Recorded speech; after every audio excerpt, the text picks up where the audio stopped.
চাকরিতে কোটা সংস্কার দাবিতে শিক্ষার্থীদের চলমান বিক্ষোভ নিয়ে সরব আন্তর্জাতিক নানা সংবাদ মাধ্যম। সাধারণ শিক্ষার্থীদের উপর হামলার কঠোর সমালোচনা করেছে ব্রিটিশ মানবাধিকার সংস্থা অ্যামনেস্টি ইন্টারন্যাশনাল। এদিকে সহিংসতার নিন্দা জানিয়ে যুক্তরাষ্ট্র বলছে পরিস্থিতি নিবিড়ভাবে পর্যবেক্ষণ করছে ওয়াশিংটন। বিজলি কেবলস যে কোনো স্থাপনার বৈদ্যুতিক সংযোগকে রাখে নিরাপদ। বিজলি কেবলস, নিরাপদ আজীবন। কোটা সংস্কারের দাবিতে উত্তাল গোটা দেশ, যার উত্তাপ ছড়িয়েছে বহির্বিশ্বেও। শিক্ষার্থীদের ওপর হামলার নিন্দা জানিয়েছে যুক্তরাজ্য ভিত্তিক মানবাধিকার সংস্থা অ্যামনেস্টি ইন্টারন্যাশনাল।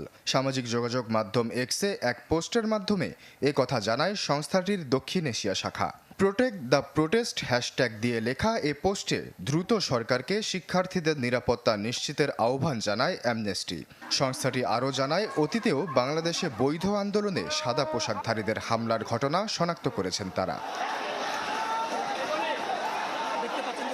কোটা আন্দোলন প্রসঙ্গে আলোচনা হয়েছে মার্কিন পররাষ্ট্র মন্ত্রণালয়ের নিয়মিত ব্রিফিংয়ে। শিক্ষার্থীদের ওপর সহিংসতার নিন্দা জানান মুখপাত্র ম্যাথিউ মিলার। বলেন, উদ্ভূত পরিস্থিতি নিবিড়ভাবে পর্যবেক্ষণ করছে ওয়াশিংটন। ঢাকা সহ সারা দেশে ছাত্র আন্দোলনের বিষয়ে আমরা সচেতন ও পর্যবেক্ষণ করছি। শতাধিক আহত ও আক্রমণের শিকার হয়েছে।